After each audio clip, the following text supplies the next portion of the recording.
Interlude, doo-wop. Doc was in his element. Well, actually he was in the occurrence borders medbay, and up to his elbows in the guts of a very unhappy armsman, but same difference. All around him people were shouting, screaming, and generally running around in a blind panic, but he was the calm little center of the universe.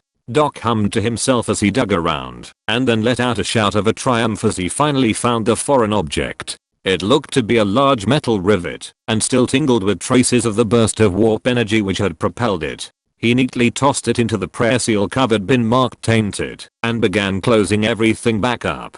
As Doc moved on to his next patient he allowed himself a moment of pride. Despite his complete lack of official medical education, he liked to think that he was a master when it came to meatball surgery. He shot a glance across the room towards where the chief medical officer, Sister Valerie of the Ordis Hospitaler, was dealing with the non-trivial patients. Their eyes met for a second and Doc smiled as he looked back down to inspect his new patient's severed arm. Then a painfully shrill screech rose from the waste bins. The lights and gravity both cut out, and a medical cogitator in the back of the medbay began frantically beeping.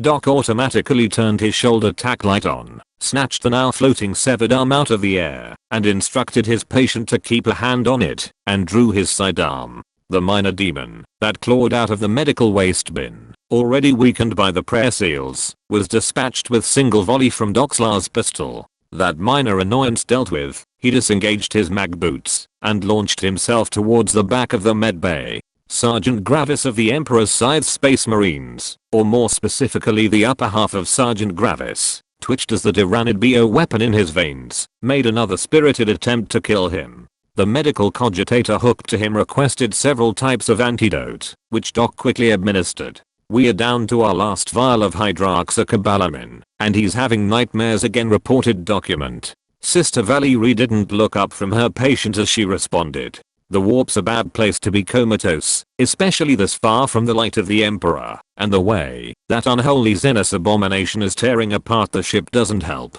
He's not the only one who'll die if we don't return to normal space soon either. I swear, honey." Ma'am, Sarge said we'll be reaching the way station today, then we can request all the aid and supplies we need. Just a little longer and it'll all be over. As Doc finished stabilizing the Space Marine and made his way back to the table he'd been working at, the medbay's lights reactivated.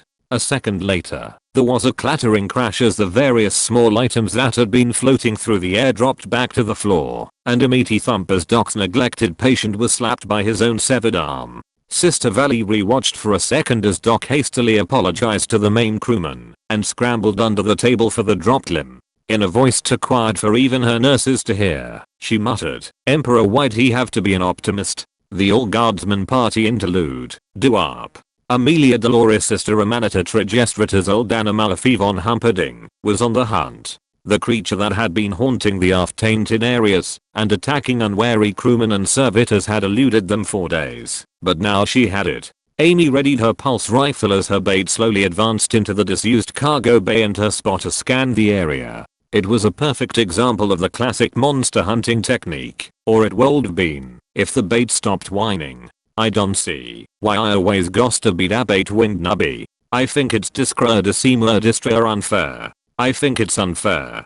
Amy didn't respond, but her goggle-clad spotter suggested that it wasn't discrimination. Nubby just needed to stop picking rock every time. Nubby's complaints rose in volume as he began arguing with Fumbles over the rules of a game older than the Imperium of Man. "It's not right, all paper beats rock. Wrapping around it. Where's da sense in that? Still a rock ain't it? Just all with paper and stuff." Things got even louder when Twitch calmed in and began explaining that the game was actually a metaphor for the relationship between the Ecclesiarchy, Administratum, and Mechanicus. Eventually, the argument was cut short as Amy lost her patience. A few inventive and highly personal death threats later, the team fell back into silence and Nubby got on with it. "Oh, woe is me, I'm poor and fenceless human what has lost his way in this air big and spooky cargo bay. I sure hope there's not some sort of tentacled warp monstrosity lurking down there and waiting to eat me." Fumbles peered into a dark corner of the bay as Nubby monologued. He could sense a malevolent presence that just barely qualified as a mind moving closer and pointed it out to Amy. The markswoman sighted her rifle on the corner and waited for the creature to make its move. Still not sure what it is, Fumbles? The Seeker sheepishly shook his head. Well, at least it can't be that smart if it's falling for this. Amy gestured towards the soliloquizing bait. Though I gotta say his performance is better than usual. The wig and dress are a nice touch. Fumbles nodded in agreement. He says they help him get into character. It really says something that I don't find this conversation even remotely weird. Fumbles just shrugged, and there is a brief silence as Amy shifted mental gears. You know, my life was really quite boring before I joined the Inquisition. Mother never let me up on the lines when there was something really interesting to shoot. Amy felt a pang of longing that definitely didn't originate from her. Sounds nice. Wish I'd had parents, muttered the Seeker. Amy glanced up from her scope. You can be really fucking depressing, you know. Sorry, whatever. You got any idea why this thing isn't coming out? Does it know we're here? Fumbles pondered the question before answering. No, I think it's waiting. Waiting for WH. Amy was interrupted by a sudden pain in her head, a panicked scream from Fumbles, and the sudden absence of both light and gravity. In the completely dark cargo bay, Nubby's well-honed survival instincts kicked into overdrive as first one, then two, then a dozen chittering screeches rose around him. Before Amy had even reoriented herself, the bee-dressed little trooper, screaming shrilly and propelled by the recoil of his pulse carbine, shot past her and slammed into Fumbles. Nubby, dragging the semi-conscious Fumbles with him, started bouncing his way down the corridor with all the speed provided by his augmetic legs, leaving Amy struggling to catch up. As she flew, Amy shined her rifle's tack light back towards the cargo bay and saw the forms crawling along the floor, walls, and ceiling. She started firing her rifle, just for the little bit of extra speed, and screamed Plan B into her bed. At the far end of the corridor, Twitch smiled. When the ship's lights reactivated a few minutes later, they revealed a shrapnel-pocked corridor filled with a disgusting cloud of limbs and juices. Twitch reopened the door the four of them had sheltered behind, and surveyed the carnage. As Amy drifted over to join him at the doorway, Twitch felt something shift, and flung himself behind the markswoman. A second later, the gory mess hanging in the corridor dropped out of the air with a horrible splash. Amy sputtered and swore, Nubby laughed, and Twitch peeked around his human shield. Sure that the coast was clear, the demolitions trooper crept forward. He poked at the horrible slurry, carefully pulled a large chunk out of the mess, and then started giggling. Nubby took a break from checking Fumbles' health using the tried and true guard technique of gently kicking him in the ribs, while muttering "Youse okay," to ask Twitch what was so funny. Twitch turned a manic smile on Nubby. These weren't demons. I swear, if you try to tell us those were orcs, I will cram your delusional little head up your ass, growled Amy. Twitch bristled at this. I don't always say it's orcs. Yeah you do, inserted Nubby. Well, I'm not saying it's orcs this time. Amy picked an especially large chunk off her armor. But, because if you've just covered me with orc guts again, I'll have to kill you. Death threats aside, I fought Fumble established that these were demons. Ain't that right, buddy? Nubby's metal foot prodded Fumbles again, eliciting a pained groan. He says yes. Twitch responded by yanking Nubby away from the suffering Seeker and shoving the limb he'd acquired into the trooper's face. Nubby went cross-eyed as he stared at the razor-sharp limb, then swore. Amy came over and swore too. After a brief silence, Twitch spoke. We got a call, Sarge. He's not gonna like this, muttered Nubby. Not it. Not it, echoed Twitch. *BLARF added Fumbles. Amy glared at them and keyed Sarge's channel. Deep inside the spacifering pile of scrap known as the occurrence border, there is a circular room filled with arcane machinery. In the middle of this room is a bubble of blue light which contains a large Xenos that resembles a cross between a snake and a nightmarish fetus. The Xenos is a type of potent tyrannid Seeker known as a zoanthrope, which was captured in a daring space marine assisted raid and is now being transported to an inquisitorial laboratory for study. The imprisoned zoanthrope is being held completely still by a stasis field, but its sheer psychic presence distorts the world around it and acts as a beacon to the denizens of the warp.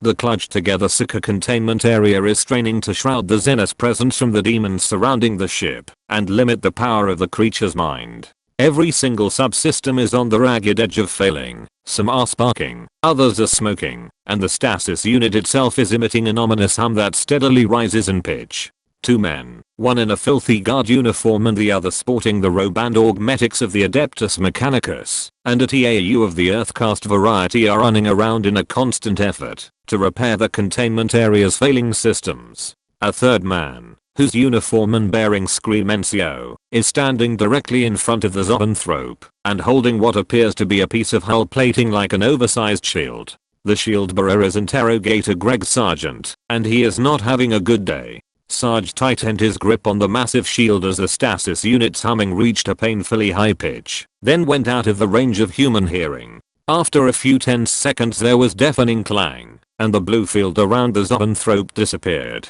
It was immediately replaced by a corona of green electricity, which gathered in front of the Xenos as it turned to face the frantically working Theo. With a scream of effort, Sarge hefted the shield and sprinted across the room, barely managing to intercept the lightning bolt in time. Without a second of hesitation, the zoanthrope began gathering another bolt of electricity and twisted around to face the opposite side of the room. Sarge lifted his smoking shield for another sprint, but let it drop back down to the floor as the stasis field snapped back into existence. Behind him, the squat TAU scientist complained that Sarge was standing in his light. At the sound of Sarge grumbling about the ungrateful little Xenos bastard, Tink looked up from the mess of wires he was digging through.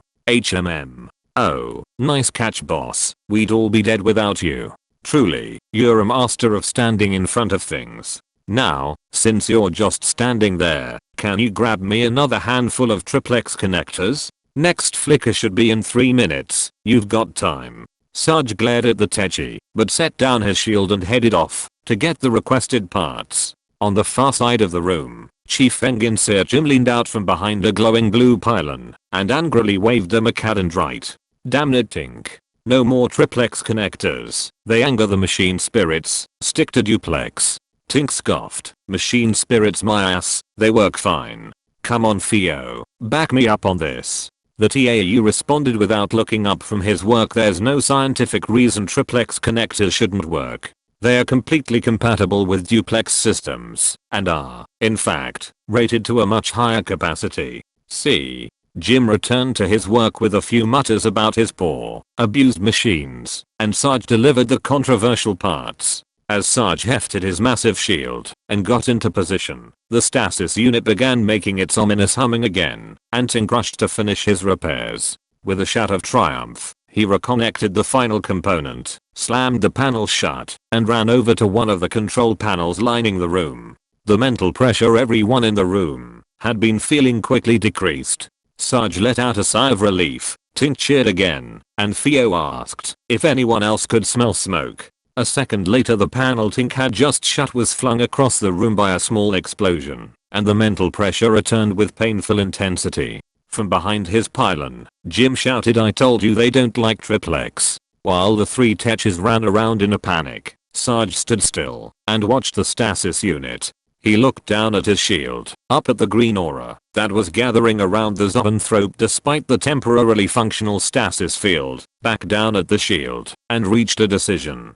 Silently counting to himself, Sarge raised the massive slab of metal over his head. Sarge didn't wait for the zoanthrope to make the first move. As the stasis field cut out, he flung the heavy shield with all his beefy non-com strength and dove for cover. There was a clang followed by a zap, a asterisk THWAP asterisk, and a massive, crackling asterisk BOOM asterisk. For a split second the room was lit by a blinding green light, and then everything went dark. Sarge hung in the air at the apex of his jump, and blinked in the pitch darkness. He wondered if he'd finally gotten himself killed, and whether the afterlife truly involved fighting by the Emperor's side, or if Twitch was right about the poker room. Then he crashed into the ceiling and the ringing in his ears faded into Jim screaming at Tink about how he'd caused a ship-wide power outage with his damn triplex connectors. Since he was apparently still alive, Sarge decided it was a good idea to stay that way, and turned on his tack light.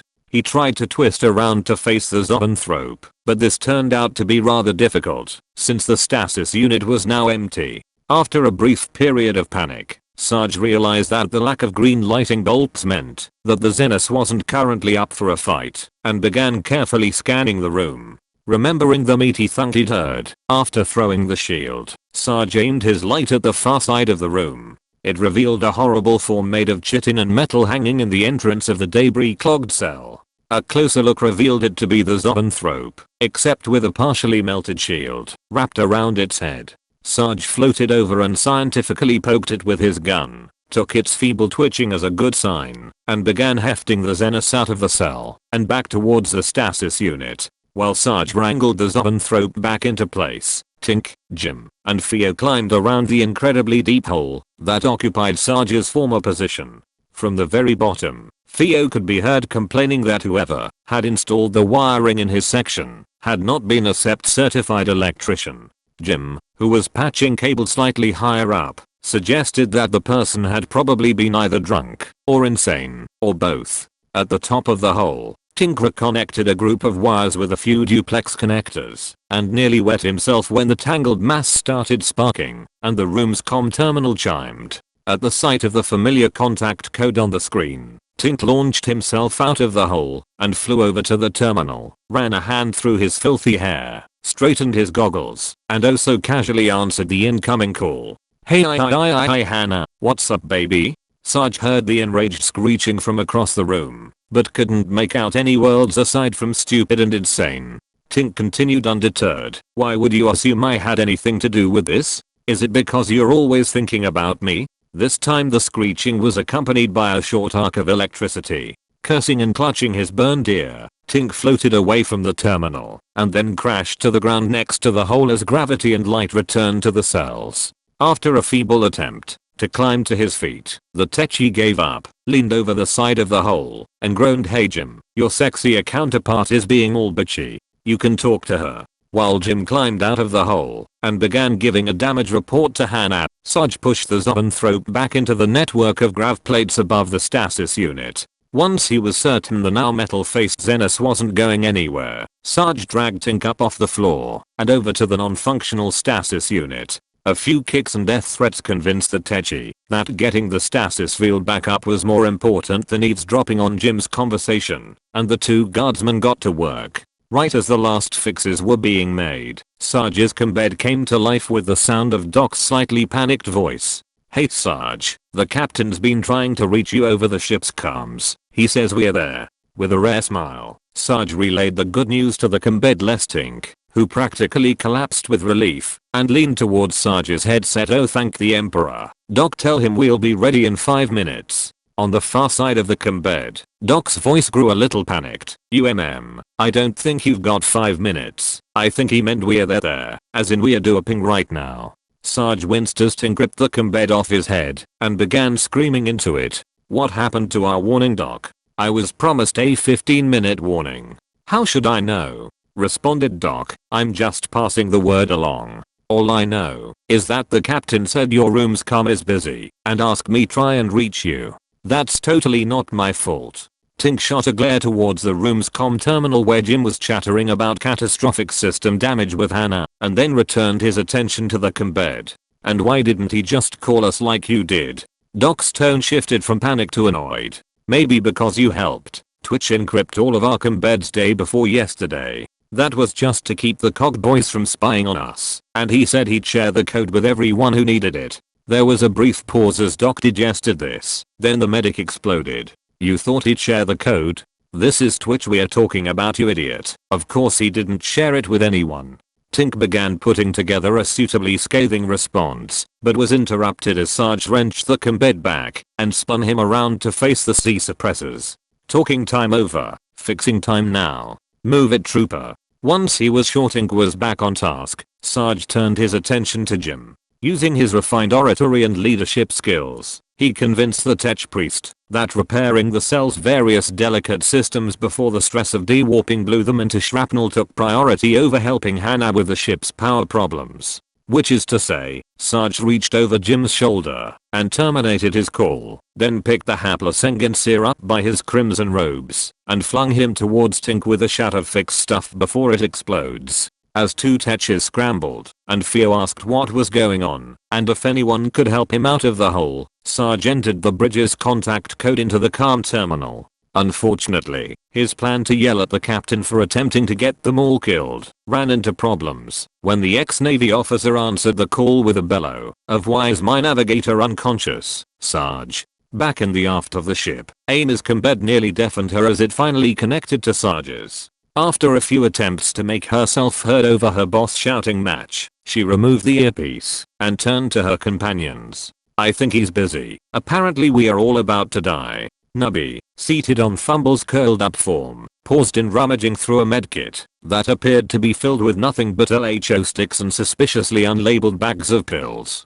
"Honeet. Anyone wanna smoke?" Behind him Twitch reacted a little more strongly, leaping to his feet with his rifle in one hand and grasping for something inside his jacket with the other. "I knew it. Have we been boarded? Who's coordinating the defense? Should I blow the ship's plasma reactor?" Before his tirade was cut off as Nubby yanked the detonator out of his hand and began dancing backwards down the hole with it. Amy listened a little longer, then called after the pair, "No borders, but he's arguing with the captain about whether to stay in the warp and risk the navigator getting possessed, or do up and potentially blow up the cells." Nubby paused for a second, speaking as someone who's nowhere near da cells. "I vote for Dad 1. Twitch seized on Nubby's distraction and made another grab for the detonator, but Nubby managed to spin away and crammed it down between the two wads of dirty socks holding up the front of his dress.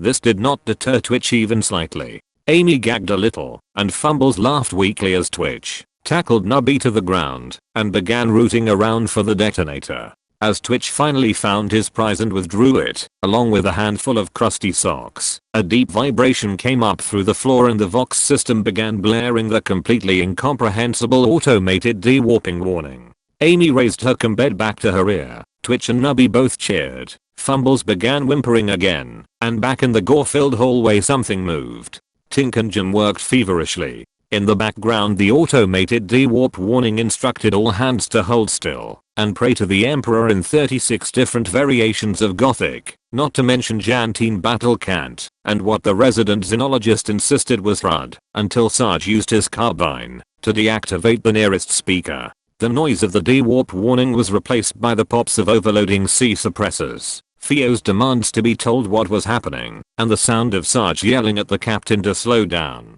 Inside the inactive stasis unit, unnoticed by everyone, the zoanthrope began twitching. Doc threw himself across the medbay as Sergeant Gravis went into double cardiac arrest. While he struggled to fight the increasingly active Tyrannid BO weapon, the deep vibration of the ship's warp drive grew stronger and stronger. Amy, Twitch, and Nubby all flinched as a sensation similar to fiberglass being rubbed on exposed nerves shot through their heads and automatically turned to face Fumbles. Amy got as far as "the fuck is wrong with you now" before she noticed the way the gore in the corridor had begun to bubble and froth. With remarkable coordination, the three troopers seized Fumbles and started retreating down the now wildly shaking corridor. Then, right as they reached the next door and turned back to see what they were running from, the vibration stopped with a colossal, tooth-rattling *clang*.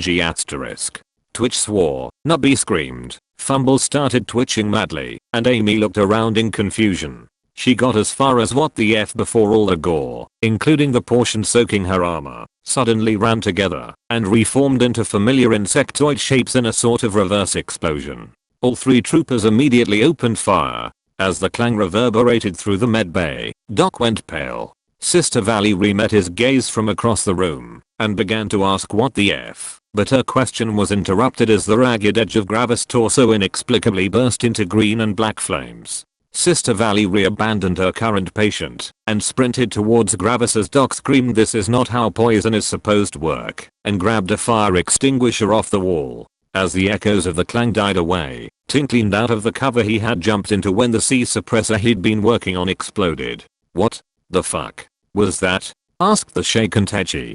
Jim didn't respond, being rather busy rocking back and forth and whimpering to himself, and Theo rather crossly asked how someone stuck in a hole was supposed to know anything about what was going on. Sarge raised his carbine with a mutter of "oh not this shit again," and began scanning the room. Behind him the calm terminal chimed as another person joined the call, and the husky old voice of Old Bill temporarily overrode the captain's demands for information. "Hey guys, know you're busy screaming at each other, but we've got something big and psychic holding us in the warp. Either of you seen any major demons running around? Or is this just your damned bug again, Sarge?" Sarge focused on the twitching zoanthrope and took a step forward. "I think it might be the Xenos Seeker snapped its metal-covered face towards him, surrounded itself with a halo of green and black electricity, and a tide of insects began pouring out of every crack in the room.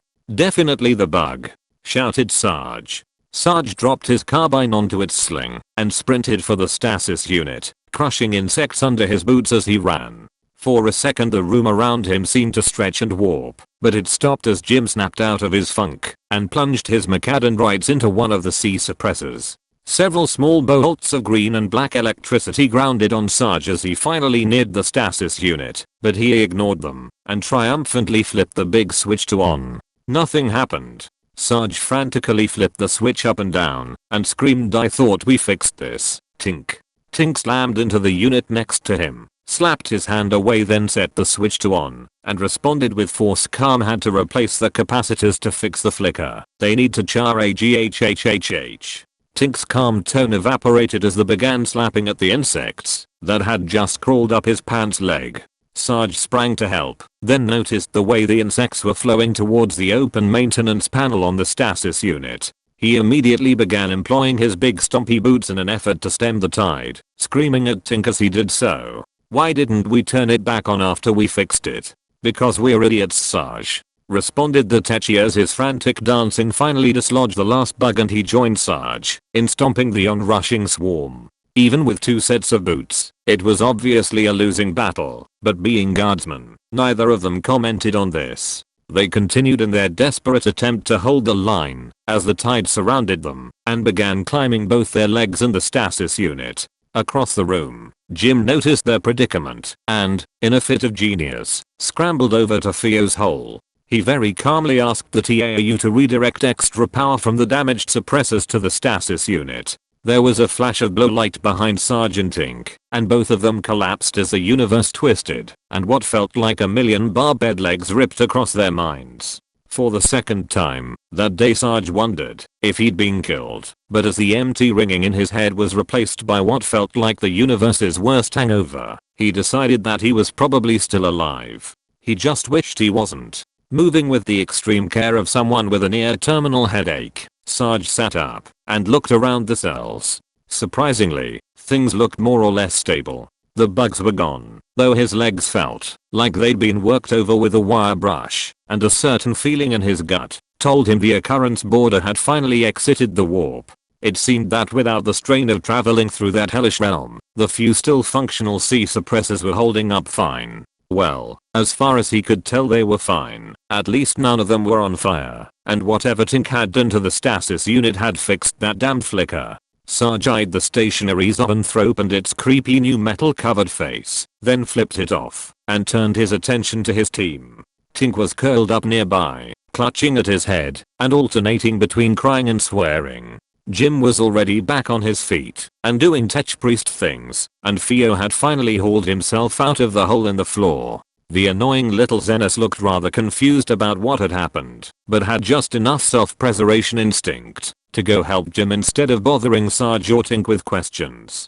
Sarge decided that the situation was stable enough for the time being and carefully lowered himself back down to the floor, only to be jerked back upright as something drove a red-hot poker into his head via his ear. He frantically reduced the volume on his combed until the voice coming through it changed from a horrible demonic screech, made of pure agony, to Doc's rather worried tone. "You alive, Sarge?" "Sorta." Sarge flinched as Amy's considerably louder voice joined the conversation. "What the hell happened down there?"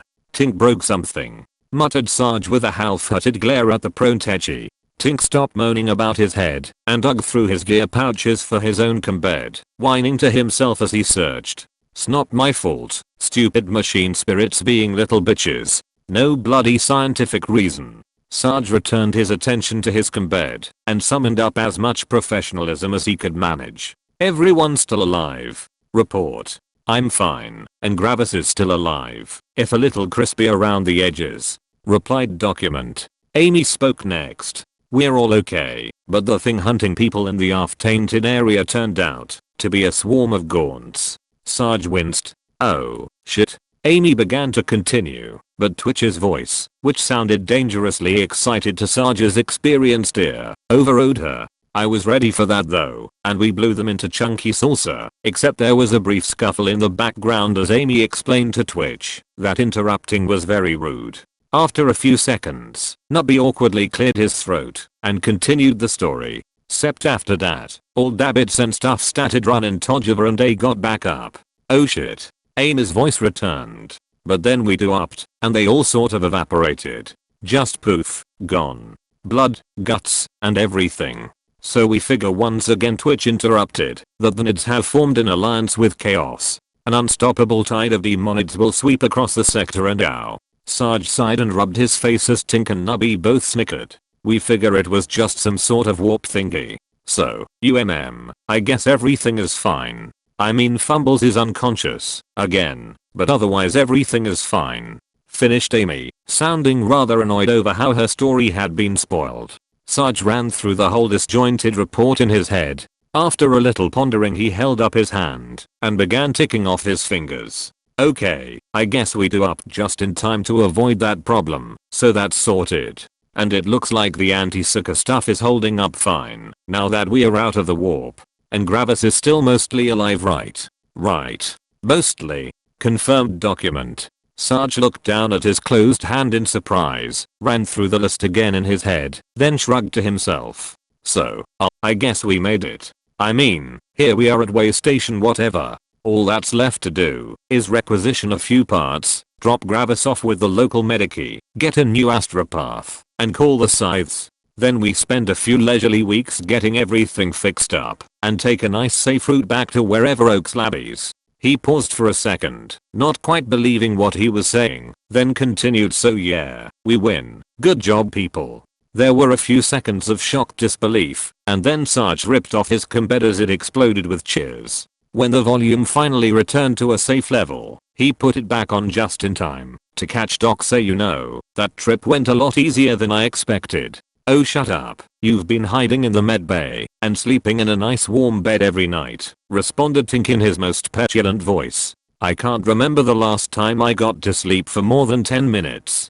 Doc continued undeterred. "Okay, yeah, it was a bad week for some of us, I'll admit that, but it wasn't what I'd call hellish. And hellish is sort of the standard for our missions. I mean, when you look at it in comparison to some of our other assignments, this went amazingly well." The was met with a thoughtful silence, which then slowly congealed as the squad followed the observation out to its logical conclusion. Eventually Twitch broke the uncomfortable silence. "Oh, we are so screwed. This one's going to be really bad." "What's going to be bad?" asked Amy, revealing her inexperience. "Everything." "What?" "It's like da third law of conservation of Daffingy," translated Nubby. "Yeah, no fair everything what happens. There's like a completely disproportionate reaction." Sarge sighed and translated the translation. "If your attack is going really well, it's an ambush." Wait, are you guys seriously suggesting that nothing can possibly go right? That anything good that happens to us is just a setup for something especially horrible? Yeah. Yep. That's right. Aha. It's been scientifically proven, responded the rest of the squad in unison. "So what? There's some sort of all-powerful cosmic entity conspiring to make our lives as dangerous and miserable as possible for its own sick amusement?" Nubby nodded. "Something like that. Or just, yeah, no, the universe itself." "I think it's the orcs," muttered Twitch. Amy ran the last few months through her mind. That's surprisingly believable. Well, not the orc part, that's just retarded, but it makes sense." She paused and applied this theory to the current situation. "Yeah, now that we've finally reached it, I can totally see this way station being full of." She trailed off.